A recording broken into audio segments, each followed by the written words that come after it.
the mystery is really more about the reader trying to figure out what's going on. So I like to say that my mysteries are less whodunit and more what the fuck is going on.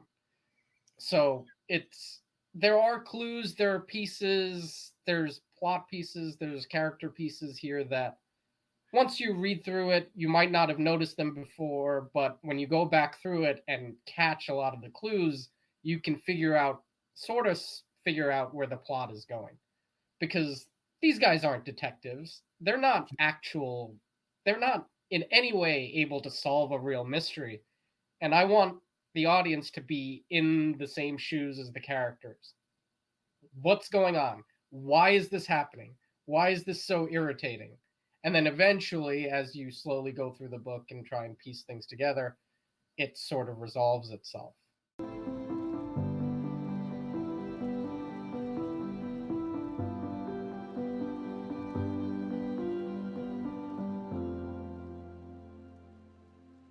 Hello, friends. My name is Steve, and I'm here today with author GM Nair.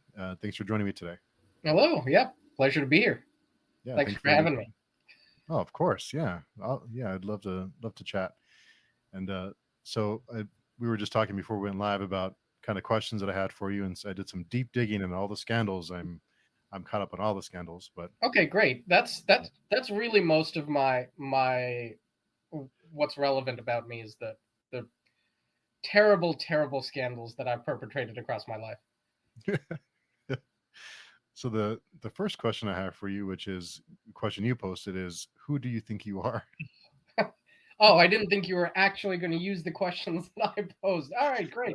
That's so let's go with this. Yeah, no, I guess the questions I posted was who do I think I am and what gives me the right. Who do I think I am? I'm a 34-year-old Indian American author who writes silly books for fun and limited profit, while simultaneously juggling a job as an aviation consultant in New York City. I'm not really a person that you should be taking seriously, so take all of my answers to all of your questions with a grain of salt. Right on. Or if you have a salt mine, that will probably be even better because you're going to need a lot of it. And the your series is the Duckett and Dryer. Am I pronounced that right? Duckett and Dryer? Yes. Duckett and Dryer, Dicks for Hire. Yeah. So tell us about your series. What's the series about? Okay, well, I have copyright here because why not plug visually, or at least I guess for the viewers, if you guys are just listening to the audio, you're missing out on some quality cover art.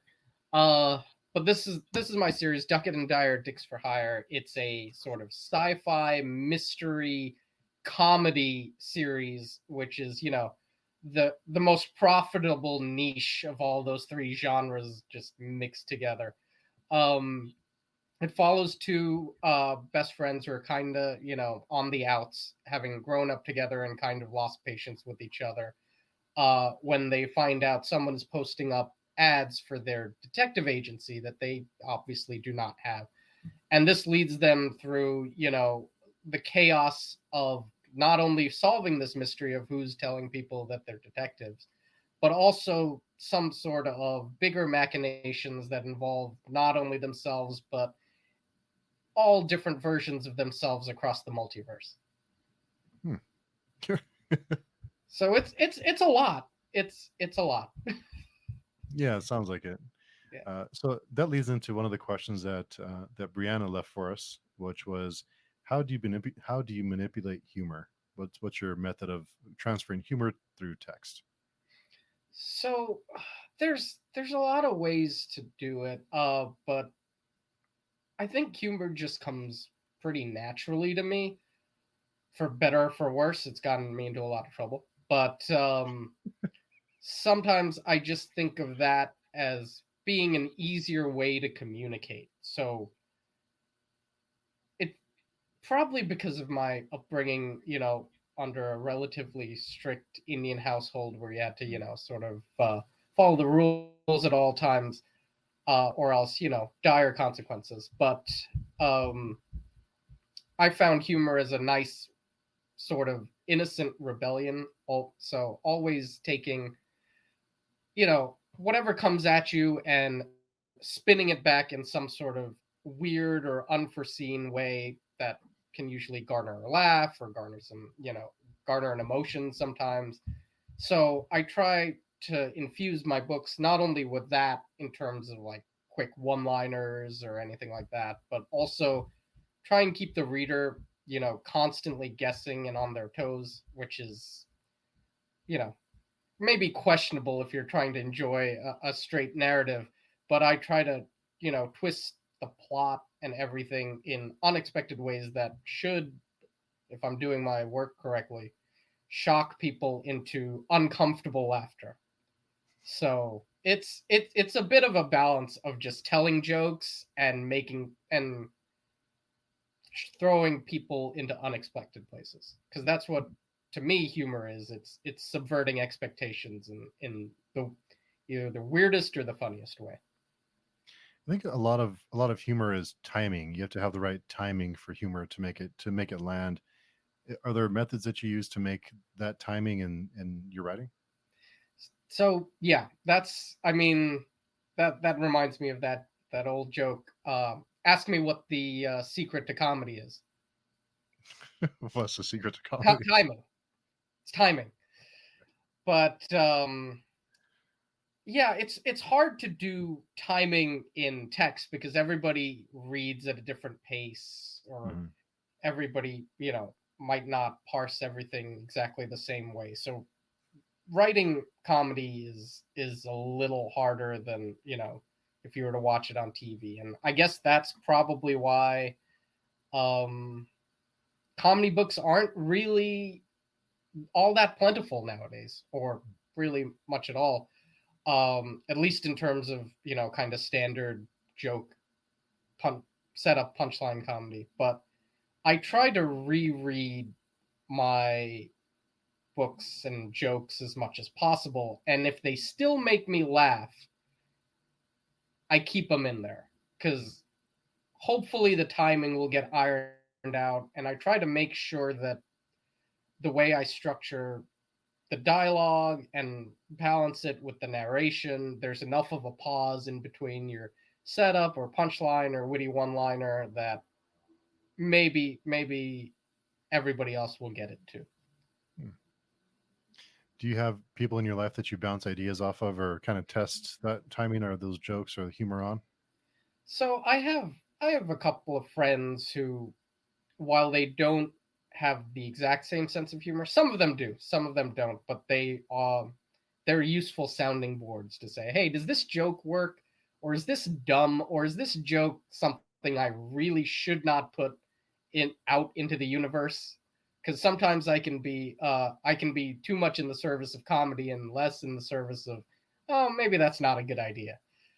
So I'm not trying to get canceled, but one day I'm sure I'm going to say something that will that'll cross the line.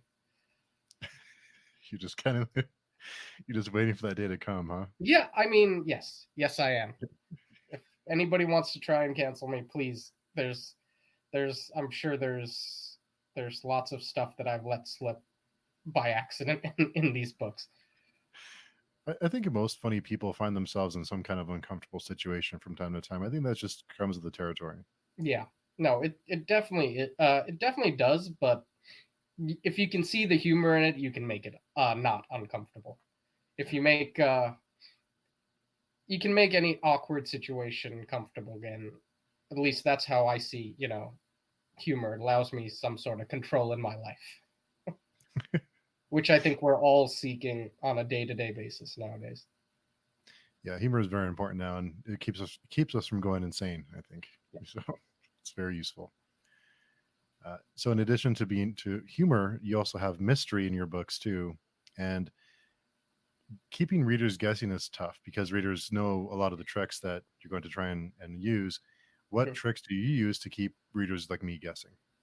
So, I guess to call it's a mystery in in name only, basically, but the mystery is really more about the reader trying to figure out what's going on. So I like to say that my mysteries are less whodunit and more what the fuck is going on. So there are clues, there are pieces, there's plot pieces, there's character pieces here that once you read through it, you might not have noticed them before, but when you go back through it and catch a lot of the clues, you can sort of figure out where the plot is going. Because these guys aren't detectives. They're not in any way able to solve a real mystery. And I want the audience to be in the same shoes as the characters. What's going on? Why is this happening? Why is this so irritating? And then eventually, as you slowly go through the book and try and piece things together, it sort of resolves itself, hopefully. And I try and also leave, dangling strings and dangling clues for future books in the series before they all hopefully wrap up by the end. How many books do you plan for the series? Do you have a plan for that? It's been a waffling number. Originally it was going to be 9 books, which the more and more that I think about it, while I would enjoy to write all 9 books, I think the character arcs and some of the emotional beats are probably going to make it have to shrink to about 6 books. I have ideas for 9 books, but I think 6 books is 2 trilogies, nice and tight. Maybe an extra bonus book in there. I was planning to do in the same vein as all the other ridiculous stuff I write, a choose your own adventure. Although I can't really say that. I think the choose your own adventure people are very litigious about their trademark. So I think I'm going with solve your own damn mystery, and I'm going to trademark that just to stick it to them. Because I can. Why not? I miss those books. Yeah, that sounds like fun. I like that idea. They're still around, and they're still suing people over the trademark. So really, yeah. So I'm sure you can pick some up. Oh yeah, I haven't picked one up for quite a while, but yeah. I didn't know they're still around. I thought that was a long dead format, but yeah, no, but they're still out there. I know a lot of other indie authors do their own sort of choose your own adventure stuff too, which is also really cool. Yes. Where did the inspiration for the characters come from before you started writing this series?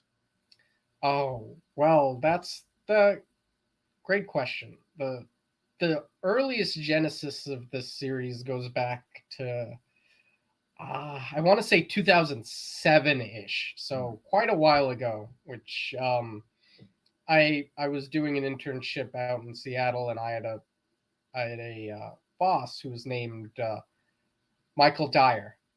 And he was kind of a quirky fellow, a little bit nerdy, and I say that with the most love possible, because I'm a bit nerdy too. And I was like, he's an interesting character. What would happen if he was sort of some sort of detective, and he had to investigate weird stuff going on all around the city, and so that thought marinated in my head for a little bit. Eventually I was like, okay, if he's weird and incompetent, that's great, but if we're following him, we're going to need an audience surrogate, because he can't be in the head of this person who takes nothing seriously 100% of the time. So I figured we should have a foil, a partner. So I split the character into 2. One very anxious person, one very devil may care person, and I came up with the title Duckett and Dryer, Dicks for Hire, because it basically writes itself, right? But so I was like, oh, this is great. This is a great title. This is a great concept. I should do something with it. So then about 7 to 10 years later, I actually start writing a book about it. Originally, I was thinking about doing it as a web comic and something like that, but then I got too lazy and college got in the way and grad school. And when I finally got back to it, it was like 2015, 2016. And I decided to write a book, because that, given, the proliferation of self-publishing, it had the least barriers to entry. And I am the laziest person imaginable. So I went with that. And so I started Duckett and Dryer, and it started off as a one-off book, and as I thought more about the weird, crazy stuff they could get into, it sort of just ballooned out into a full series. Hmm. So when did you start writing, or when did you seriously start writing? I would say about 2015, 2016. So it took me about 4 years from the initial rough draft to the final draft that I put out into the world. And then it took me just another year for the sequel, the 100% solution. But that launched, right around March 2020 when people were distracted with something else. So and the subsequent months and years of distraction, which have pushed, the third book out, third book in the series out until hopefully, I'm hoping to get it out next month. Hmm. Oh wow! The Mystery of the Murdered Guy, which is probably my favorite title in the series. The Mystery of the Murdered Guy. That's a great title.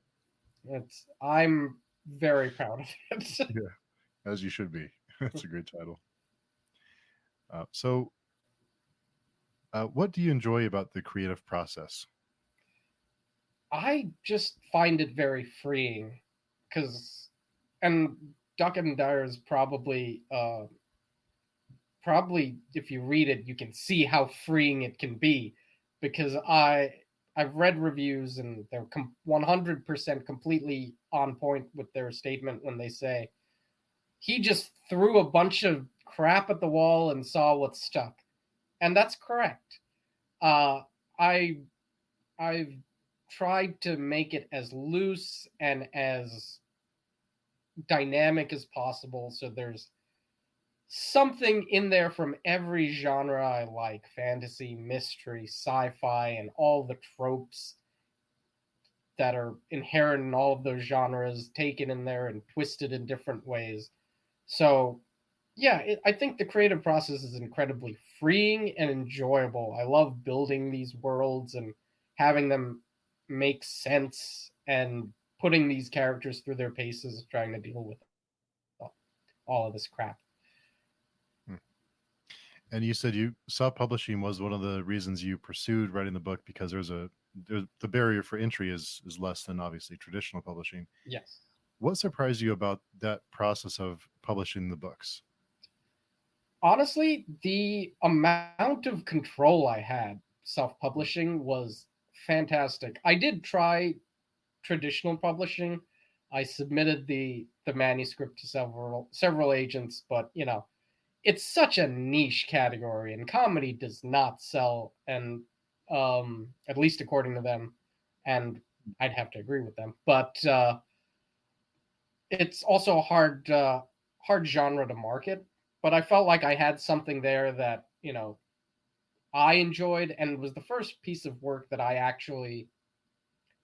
wrote that I actually liked rereading. Usually when I write something and I put it away for 2 weeks and come back to it, I'm like, this is trash.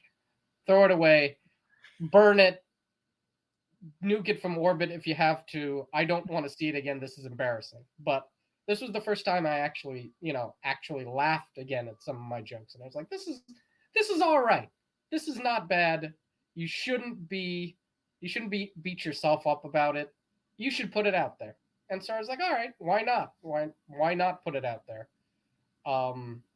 If I can, and I did. So, and the process was relatively quick, as long as you know how to format everything and uh, get it. I was lucky enough to have a friend who's a very good artist for the cover, who pretty much listened to all the ideas I had and turned them into something really pretty cool to look at. And just this again, like the amount of control, because there's a lot of the front matter I put in this book, like the front matter you would see in any book, the whole copyright page, all events in this book are fictional, that kind of stuff, the ISBN number, all of that stuff. And if you open it and this is something nobody would really look twice at on a normal book. But if you open my book and you really look at it and you really read it, all of those are jokes. Everything, all the text in that copyright page is a joke. And I don't think I would have gotten away with it if I had tried to publish this book.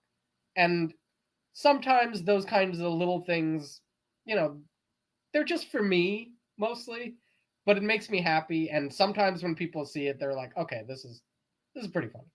They know what they're in for once they get past the copyright page, which is not something you can usually say about traditionally published books. No. Yeah, not at all. So, in addition to writing, you're also a judge. You're a judge for SPFBO. Is that correct? Yes, I am. I'm on the team for Before We Go blog, where I also write a bunch of reviews. Yeah. And what did you learn about yourself and your writing during that process of being a judge? That's that's a that's a great question. Um, I think I can be more objective than all, some other judges, but I try to look for the good in absolutely every book that I read. Um, and I think that comes through in my writing. I try to, at least when I'm editing, I try to be a little generous with myself, even if things are a little weird or a little off kilter. I don't know if that's a good thing in my writing or not, but it's been very helpful as a judge to really evaluate these books on their merits, even if there are certain parts of the books that don't quite touch me in ways that uh, they're intending to. I like to see the intent behind the words, and if the intent behind the words is good and honest and well crafted, the sometimes if the book isn't really for me, it's still worthy of a great review. Or sometimes even if a book is for me, uh, sometimes the execution isn't as good as it should be. So I try to keep myself thinking about how I would write these things and whether or not you know the the process makes sense, or am I being as fair to these books as I would writing my books or reading my own books. Are there any things that you picked up being a judge that you implemented in your own writing? Uh, so far, not yet because I'm still I've only written a couple of reviews over the past year for SPFBO, but it's made me because Duckett and Dryer, Dix for Hire is actually a semifinalist in the self-published science fiction competition, the sci-fi sister contest Hugh Howey's launched. So it's really made me, being a judge for SPFBO has really given me a great appreciation for the people who have to read my book and judge it on its merits. So uh, thank you to all of you guys who are slogging through a humorous sci-fi comedy amongst more possibly more brilliant, more hard-hitting sci-fi fare out there. And how did you become a judge? What was that process like?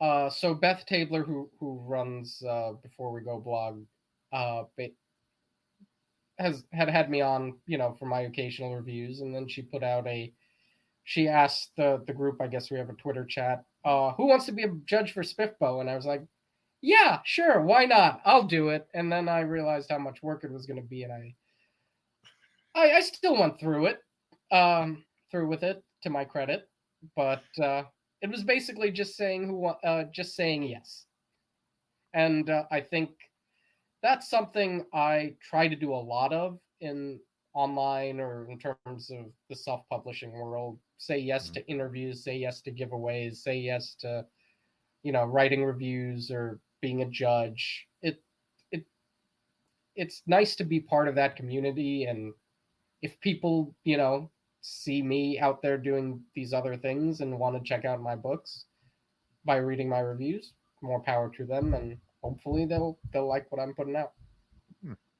So, how does that process work? So you're a judge. Do they hand you a pile of books, or how does that? Do you have a certain amount of time? How does that process work? Yeah, there's a pile of books. I think we're in order. It's quite a bit, and I think in order to lighten the load, we've split up books amongst various judges. So while not everybody has to read all the finalists or semifinalists, we portioned it out to be a little more fair on everybody's time, because I can tell you, if I had to read all 10 finalists, I would not get done in time for the the final judging, because a lot of these books, these fantasy books, are real chonkers. So Yeah. and I'm a pretty fast reader, but I'm not that fast. So um I think it's been helpful to not have to read all of them, although I do have all of them on my Kindle, so I will be reading them all at some point, in my increasingly infinite TBR list, Yeah.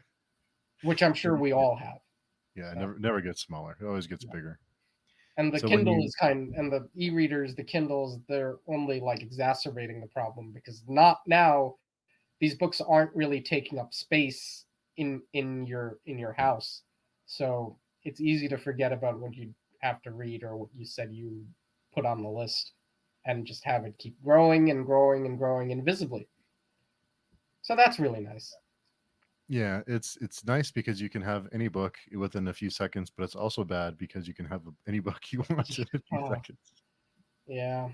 Human greed. It's great. Yeah, it's bad. It's really bad. And like you said, they're tiny files, so it's you can have 1,000 books and never know it. It's just on your Kindle, it's just Mhm. here hanging out. So yeah. Just waiting for you to turn the page. Just The waiting for you to go to the tapestry. library. Yeah. Say, I bought that book. I forgot about that. That's never happened to me. So in addition to being a judge and a writer, you're also you have a bachelor's and master's degree in aerospace engineering. So tell Yes. us about that. Oh yeah. So this is yeah. So when I was talking earlier about my job back in 2007, that was actually out in Seattle at Boeing. I was working on structural engineering for the 747, the jumbo jet. They're the last variant before they pretty much tanked the type completely. But yeah, so my educational background is aerospace engineering. I went to Georgia Tech for a cool 5 years, raced through my bachelor's and master's program to uh, uh, at the same time, or one after the other. Um, I've always been a huge nerd, and that if you haven't read my books, if you have read my books, that's very much apparent. But that nerdiness extends also to real science and actual things that aren't crazy multiverse comic booky concepts. So So what it's something I've always been interested in, and something I always always follow closely. so that leads us to one of the questions that was posted on Twitter from friend and author Noel Zamat. He wanted to know, his question was, since you're a rocket scientist, can you explain specific impulse in terms a child or I would understand? Yes, I Yeah, I know saw that's that a diverse question. question. Yeah. Oh, I saw that question. And I'm so far removed from the day to day of rocket science that I probably can't. But off the top of my head,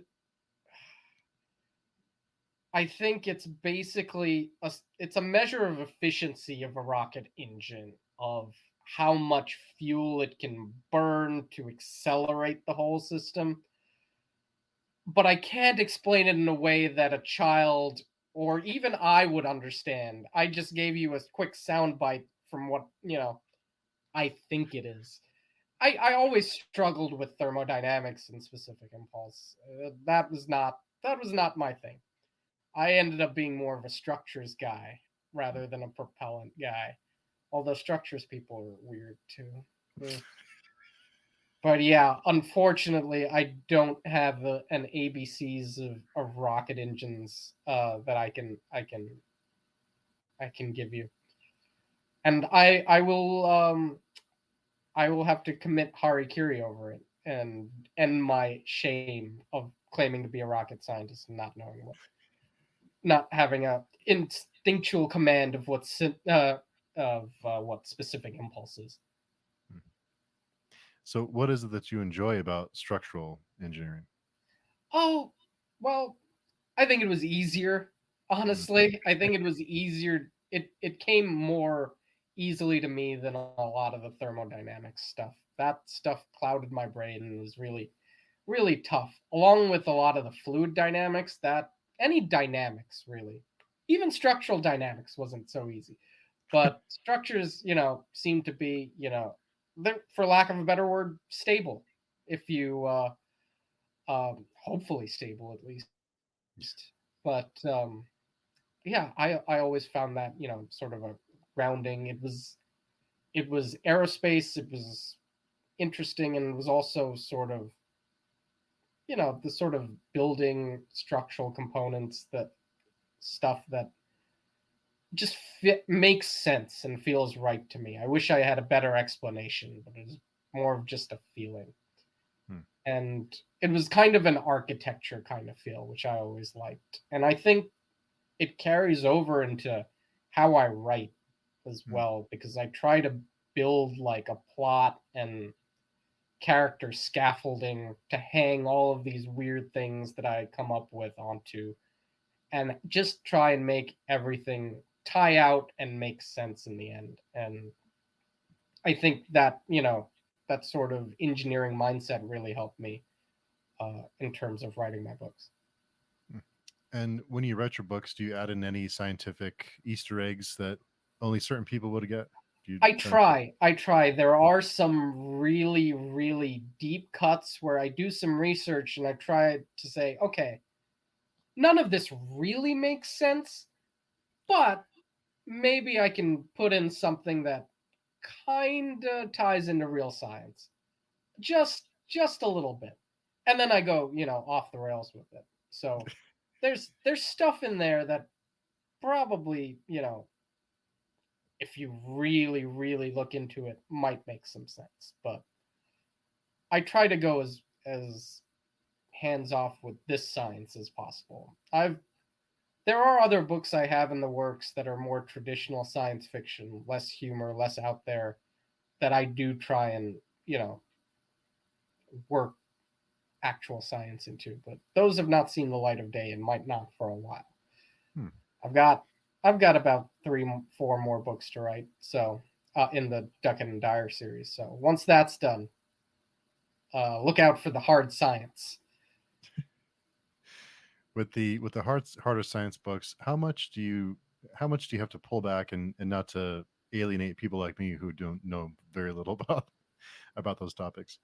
I try not to be super technical about it, and I try to use a light touch and keep it as high level as possible. But if you look into it, okay, this sort of makes sense.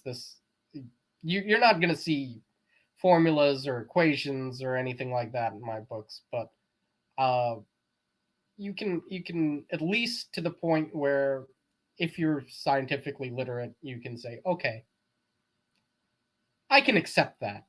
Yeah. Whereas, like when I see certain movies like, I guess, Moonfall or Armageddon, where the science is clearly completely off the wall and it ruins my suspension of disbelief. Uh, I I can't, you know, identify with the narrative. I try to keep it to within the bullshit meter where your suspension of disbelief is okay. That's fair enough. Hmm. You mentioned Armageddon being just very inaccurate. Are there any movies that you were impressed with the accuracy of science, at least as much as you can be in like a big budget movie? And I think the engineer's constant answer to that one is The Martian.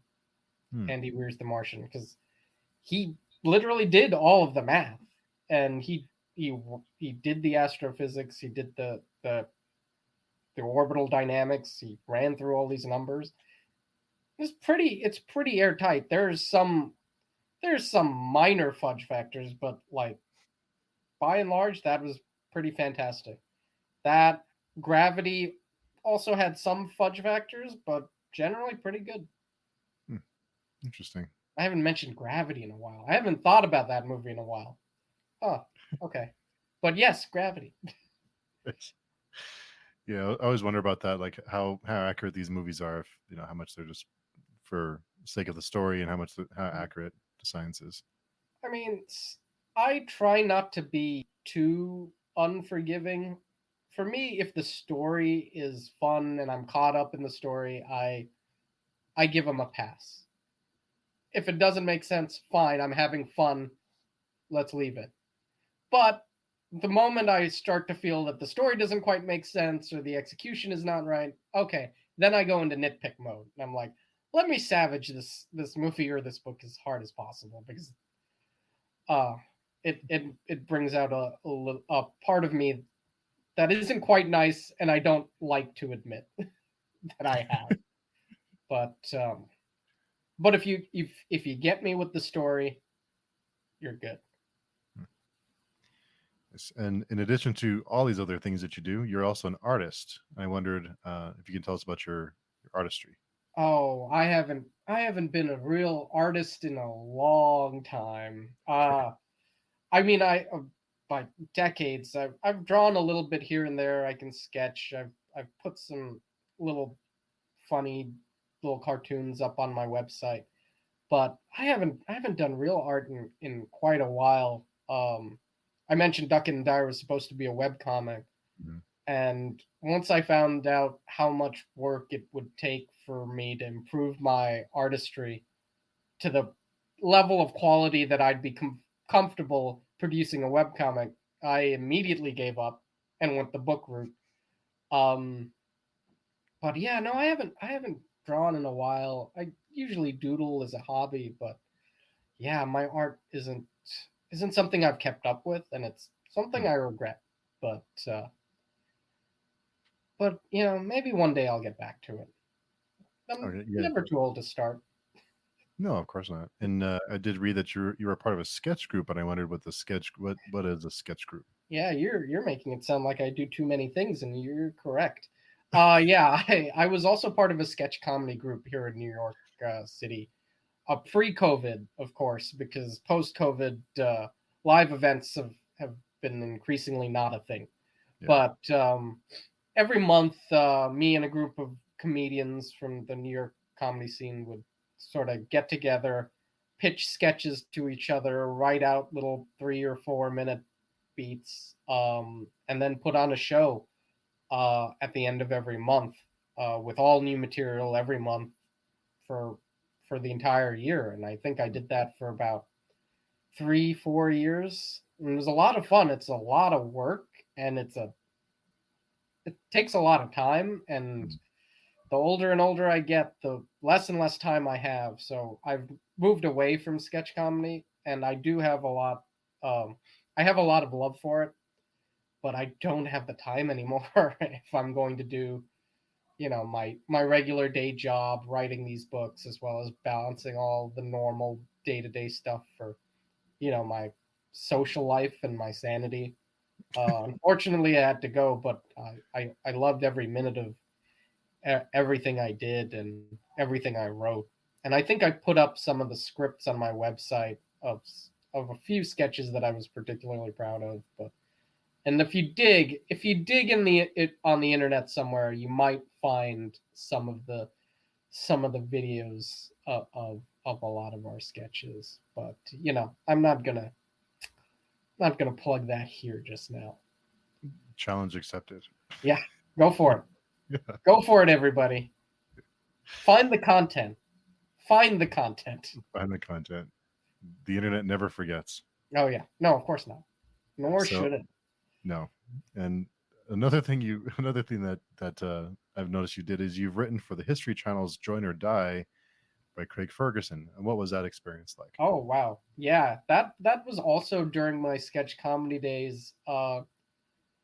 One of my friends, a friend of mine from high school, worked for A&E, and Craig Ferguson had just left, I guess, his late night position, and was doing kind of a short series for the History Channel about just sort of a roundtable panel about certain historical topics, and they were looking for like a little uh, animated end tag to every show. And my friend reached out to me and said, "Hey, you write like 3 to 4 minute short comedy pieces. We're doing this thing for Craig Ferguson." I was like, "Craig Ferguson? All right, I'm in. What do I have to write?" So it was very similar to like writing sketch comedy, but just making sure things were historically accurate to whatever the individual topic was. I believe there were some George Washington, Andrew Jackson, presidential topics, other stuff like that. And just kind of playing up some of the crazier parts of their lives or history in general. So that was a lot of fun. Some of it came from research, some of it came from things that I remembered were true from my history classes, but it was a lot of fun to write and see my words actually taken and animated by a professional animator. That all of that content can also be found on the internet somewhere, but now you have the title Join or Die, so you could probably search them up. Yeah. And so I was wondering too, if you, it's always very interesting to me how different authors, whether they like to listen to music or don't like to listen to music when they're writing. Do you enjoy listening to music when you write? I don't listen to music when I write. I like music. I like a lot of music, and you can find a lot of music DNA in my books. Some of the chapter titles are a lot of '80s hits, which is pretty much exclusively what I listen to. Um, and but I don't like it during the process of writing because I want to be free to just concentrate on all the weird ideas I'm thinking about and not necessarily having to listen to something while I do it. But I think a lot of my brainstorming, whether I'm just walking down the street or at the gym, well, not lately, admittedly, but if I'm on my commute and listening to music, that stuff is brain fuel for like ideas, and maybe not even just basically from the lyrics or anything, but the mood the music generates. It helps me come up with certain scenes, and I have soundtracks in my head for every like chapter or what I imagine would be playing in the background during pivotal scenes, and it helps me frame how exactly I want things to go. And I guess the timing, to circle back to everything else, the timing and the pacing, I put it to a specific song, and it's really helpful. Just not when I'm actually writing. Yeah. What is it about the 80s that you enjoy in as far as Oh, oh, I don't know. It was just such a great decade for pop culture, and there was so many like so much content. I mean, we have more content now than we've ever had, but the the stuff that was pumped out in the '80s had just this fun, carefree feel to it that sometimes just said, "Hey, get on board, enjoy the ride, have a little fun. Nothing. Try not to think about all the terrible stuff, and just join this adventure." Stuff like the Goonies or Big Trouble in Little China, Indiana Jones, a lot of the Star Wars. Just it's it was just so colorful and fun and vibrant. And although I wasn't alive for most of the '80s, it's the decade I most identify with. sure. What are your thoughts on a lot of the nostalgia now with a lot of these remakes or reboots or movies that reference that time period? Nostalgia is a hell of a drug. Yeah. It's been, I like to call this, the current cycle that we're in, weaponized nostalgia, because it is hard and fast, and it comes from every sort of angle: movies, TV, books, music. Um, and I don't. And the scary thing is, sometimes I don't mind it. I'm like, I like it. I like going back and revisiting all these old properties, and if they're done right. If they're not, then it's upsetting. But I like seeing all these things. Everything old is new again. Uh, I like that feeling, but I see how it's increasingly becoming more and more and more of a cash grab, Mhm. which takes a lot of the soul out of it. And that's that's what I want to see when I see these more nostalgic films that are trying to rehash old properties. If there's soul to it, I can get behind it. If it's clearly just an attempt to capitalize on people's feelings, then maybe not so much. It's a line there that's tough to not cross when It you go is too it is far. very tough, especially if you're working for a Hollywood studio or someone who has monetized all of this nostalgia and is looking for a big return. Yeah. Was there any properties that you've particularly enjoyed that was pumping that nostalgia in your veins?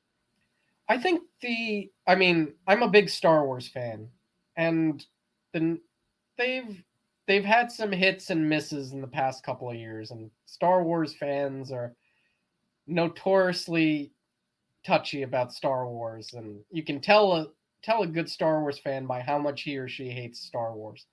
So I'm not going to touch that with a 10-foot pole right now. But I think the one uh like reboot or reimagining or re-sequel that I really enjoyed these past couple of years was the Bill and Ted 3. Mm. Bill and Ted Face the Music. Cuz I mean, when I was growing up, I watched, I loved the Bill and Ted movies, and again, if you can see that clearly in my books. Two weird slackers who have to slide through universes and jump from point to point to point. If you can't see Bill and Ted and Duckett and Dryer, you might need to rewatch Bill and Ted. But the Bill and Ted third this third sequel, it was really nice. I really did enjoy it. It was a good time, and it was very soulful, and there was a lot of thought put into it. Hmm. And they brought back Death, who was my favorite character from the second one. Are there any comedies that you've that have inspired you through the years that you think of that kind of formed or um, inspired you or to kind of get your style of comedy? So, quite a bit actually. So, my comedy is very much informed on a base level by The Simpsons. Hmm. That is my base level of comedy. Seasons 3 through 9, maybe 11 of The Simpsons are my peak comedy. And then it was further just sort of augmented into the surreal by constantly watching Conan O'Brien's late night show, the way he was just sort of fearless and going for like really out there concepts that normal people might not find so funny. That stuff really stuck with me, and I try and take that blend of Americanized 90s, early 2000s comedy and marry it with like Douglas Adams, who is the one person you think of when you think comedy sci-fi. Oh, it's Douglas Adams, because literally no one else has written comedic sci-fi. But there are other people who've written comedic sci-fi. But Douglas Adams is sort of the genesis in it. I'm sure if you talk to anyone else who's written, sci-fi comedies, The Hitchhiker's Guide to the Galaxy, Dirk Gently, all of that stuff has almost certainly seeped into their work in some way or form. So I try to take my Americanized upbringing, merge it with the weird, sarcastic, witty Britishisms of Douglas Adams, and pump out something that's, a weird amalgam of the two that sits in some world of its own. Nice. And I wondered what's the best life advice you've ever been given? Life advice. Fake it till you make it. Fake it till you make it has never steered me wrong. because growing up I was a very like I was not a confident individual. I was a nerd. I was a geek. I was a dork. I was all of those things and then some. And someone like in high school told me just fake it till you make it. And that was the easiest confidence boost I've ever gotten. So if anything, I would tell absolutely everybody to fake it until they make it because I think everybody on some level already is, even if they don't know it. I hope so. I really hope so. Otherwise, I've been doing this all wrong. You're doing pretty well for yourself, I would say. I don't know. I think I'm all right. I'm doing okay. Was there ever a hobby or a thing that you were excited to try, but when you tried it, you did not enjoy it? Oh, that's tough. Hobby that I didn't enjoy. I mean, I did try sports for a while in the 8th grade, and that was a massive failure. I tried to be on the basketball team. That was not good. That was a unmitigated disaster. So I think that's what happens to me. That was before fake it till you make it entered my life. So I couldn't fake it, and I just kind of like, all right, I completely failed. I should never do this again.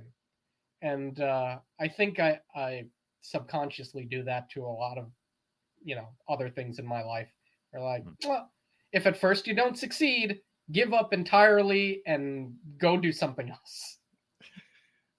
What was it about basketball that you just didn't enjoy? Oh, I have I mean, my upper body strength and core strength and running speed and everything is the same now as it was when I was in the 8th grade. So it was not a fun experience being the least capable member of the team. It was nice to be able to sit for about 90 or so minutes on a bench and watch other people play basketball. So I guess it wasn't all bad, but boy, sports, it's not my thing. It's not.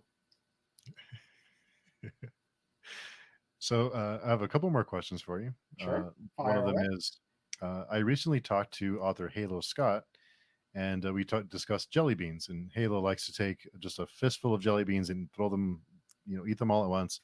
But I'm in the camp of you should take the jelly beans and put them into piles and then eat them flavor by flavor. So do you eat all the jelly beans at once, or do you separate them into flavors? I don't eat all the jelly beans at once. I don't separate them into flavors either. I take them as they come. So I'm like, okay, there's a green one. I'll eat a green one. I'll eat the. I don't quite mix them up, but I just take things as they come. So I don't know if that's the answer you wanted to hear. No, yeah, that's perfect. Yeah, I just want to make sure I'm not insane for separating them. No, I don't think you are. I think there's a logic to that I can respect. I'm too lazy. I guess this comes back to I'm too lazy to pick everything apart, put them into piles, and then go pile by pile. I'm also too neurotic to take everything and shove it in my mouth all at once. But I'm just the right balance of lazy and neurotic to just go one by one and try not to care if a pink comes after a green or a brown or whatever colors they make jelly beans these days. No, don't like the licorice ones though. No black jelly beans. Those I'll take out. I like the black ones. So I'm sorry. I'm sorry. I know, me too. That's okay. This is the biggest scandal of my lifetime. Is the I don't like black jelly beans. Yeah. All those black jelly bean lovers are going to come for you. So I'm sure they will. I mean, you put this on Twitter, and I'm gonna get crucified. Yeah, those licorice fans are going to come after you. Yeah, those stands, they're intense. I'm surprised you're not, trying to choke me through the screen right now. If I could, I would. But, okay, good. No, okay, great. You show remarkable restraint. I have to keep up for appearances. Okay. Good. So the next question was, if the zombie apocalypse happened today, what would be your weapon of choice? So are we I've thought about this. This is something I've thought about a lot. So are we including fictional weapons or are we talking regular weapons? Anything you want. You can be Okay. fictional or reality. So if you're going with, you know, uh fictional weapons, to me the only one that ever made sense was the lightsaber. Because it's really easy to chop someone's head off, and that's really what you got to do if you're facing, a bunch of zombies. So separate the head from the neck, and you're good. And I think the lightsaber is a really great tool for that kind of offensive. Hmm. What That is a great answer. I mean, what would you use? I would have said something like a spear before, but now I'm in the lightsaber camp. How can you not have that? The spear is good for range. Yeah. That's for sure. That's the one drawback of the lightsaber is that you don't have the range, and you probably want the range if you're dealing with more than one zombie. Yeah. So, It's tough. but if you're only limited to one weapon, I would go lightsaber. Do they run on batteries? Would you have to worry about the battery? How are they charged? I don't think they run on batteries. I think there was like some concept art where like old Jedi had to wear like a battery pack and plug in the lightsaber and use it thousands of years before like the regular Star Wars movies. But now it seems like as long as they don't get wet, they're fine. So when they get wet, they're not fine? I think there was like a deleted scene where Obi-Wan Kenobi was swimming through somewhere and he tried to turn on his lightsaber and short it out. So, but then I've also seen some scenes where people are using lightsabers underwater, so I don't know what to believe. Yeah, that's Star Wars. Yeah, Star Wars, it plays fast and loose with itself sometimes, and that's what some people love about it, and that's what Star Wars fans also hate about it. Yeah, you can't please them all, for sure. So the next question is, do you have a favorite family recipe? Oh, that's an interesting question. I've never been asked that before. I'm not a big cook, but my mom makes a lot of. I grew up eating a lot of Indian food, and my mom. It's hard. It's hard because when I go out with friends and they say, "Hey, how about we go get some Indian food?" I'm like, "Absolutely not. Why should I go to a restaurant and pay for something that I'm getting homemade for free of down home quality versus restaurant quality?" But I think something I really like of my mom's is her dosha, which is basically just sort of very thin rice pancake. Super simple to make. You just have to ferment the batter, which is, which takes a little bit of time. But it's quick, just sort of fry it up, eat it with butter or some sort of curry. It's very simple and it's just a quick, easy breakfast food. So I'd say that would be my favorite family recipe, even though I don't really fully understand how to make it myself. I really need to ask her for a book or to write these things down because that is something I will miss when the inevitable happens. I just brought up some stuff. Sorry. I think sometimes, I think sometimes the best recipes are the ones you have no idea how to make because it's like a mystery that just appears and it's less money you can make it. Yeah, I make a lot of burgers in the summertime. And my friends really like what I do. I put a bunch of stuff, a bunch of spices. I soak them in beer, and before I grill them. And my friends really like them. They love them. They always ask for the recipe, and I'm like,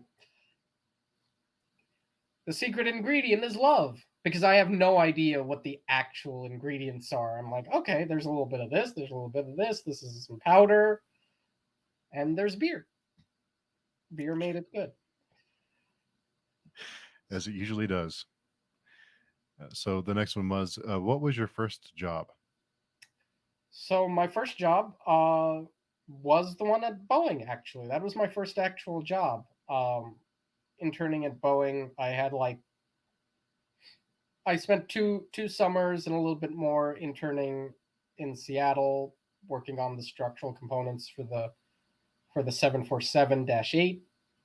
And then one summer, I actually came back closer to home in New Jersey, and I worked at McGuire Air Force Base out Hmm. near Trenton, and I did sort of technical support for their C-17 fleet, which was also pretty interesting. So those were my first real jobs. I I feel very privileged that I never had like a blue collar job, and I feel honestly like I'm missing a certain life experience. Hmm. Not only having a blue collar job, but also dealing with customers, because I know that is a harrowing experience that destroys your faith in humanity most of the time. And I feel like part of my happy go lucky attitude is due to the fact that I've never had to do that. And I know that I am incredibly lucky for for the opportunities that I've been given, that I never had to do that. But there is some part of the human experience that is missing from me. Hmm. Interesting. Yeah. You could always go get a job somewhere and deal with the general public just for kicks. And, No, I don't think I'm going to be doing that.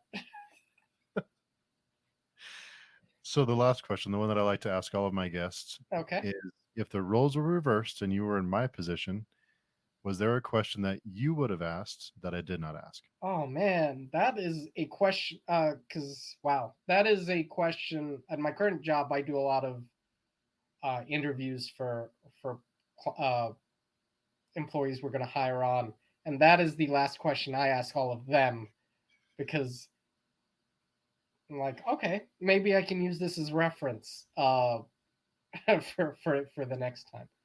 Oh, so what is a question I would have liked you to ask me? Ooh. See, on the other side of this is less fun. I should stop doing this. Now I know how they feel. Yeah, Yeah. exactly. Uh,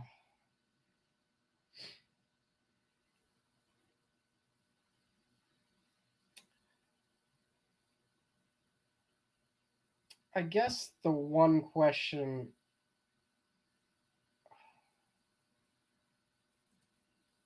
Oh, okay. I have a good one, but I Okay. assume that once I ask you what the question, once I tell you what the question is, you're going to ask me that question.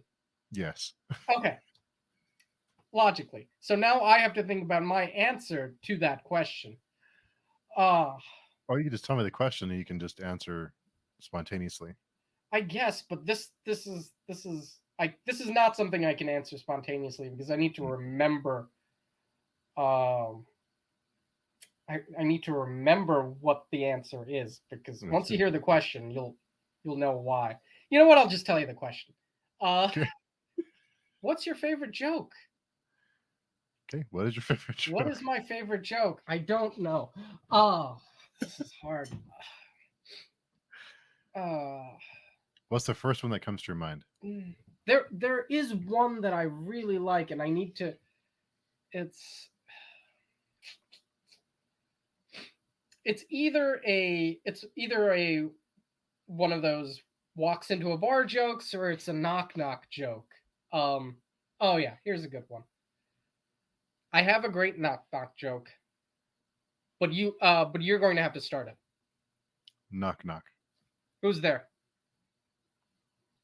I am. Just literally putting you on the spot and realizing, I think, that it's now your joke is probably my favorite thing of all time. I like that. I'm gonna use that in a You comfortable should. You situation. feel free to use it. Yeah. It's the kind of That's the kind of stuff I like. It's something that knocks people off balance, even if they're familiar with jokes and comedy. Hmm.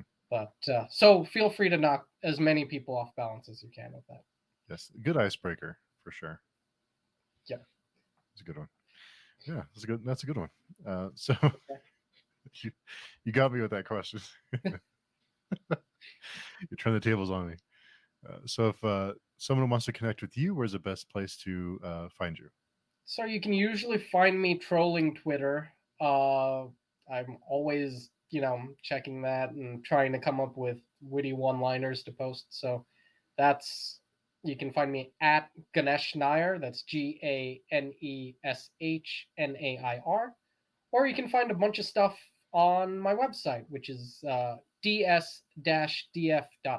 So there's my books, there's some of my sketches, some blog posts. There's even a section where a couple of people were asking me scientific questions about superheroes and science fiction, and I decided to actually go ahead and try and solve their questions with math and science. So that was a lot of fun to do, and that's up there as well. So there's a lot of free content down there. So go get that content. Get Yeah, that content. and you can also be found on Before We Go blog Yes. with your reviews and yeah. So go check that out. I'll Yes. leave all those links in the description on the podcast or on YouTube. So be sure and check those out and find your books and check them out. That would be great. So I know you're very busy. You have a lot. You have a lot I of stuff going I on. don't know how I function day to day with all the things that I have to do, but I I do. I think it's mostly because of the faking it.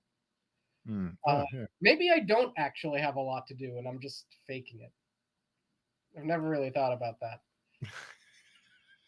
It maybe it just makes me look like a more important person because I'm hypothetically busy all the time. Yeah, I bet people leave you alone more often than not, Yeah, though. I love that. Can't Love bother. that.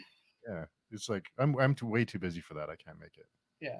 It's the George Costanza school of avoiding things. It's just Yeah, look upset and angry at all times, and people will not talk to you. that was a Very great. busy. Yeah, that was a great episode. Yeah. So thank you again for coming by and for accepting the invite. It's been a pleasure, and I look forward to chatting with you again sometime when you want to come back. Yeah, of course. Thanks so much, Steve. Appreciate it. Yeah, awesome. So I will talk to you soon. All right. Take care.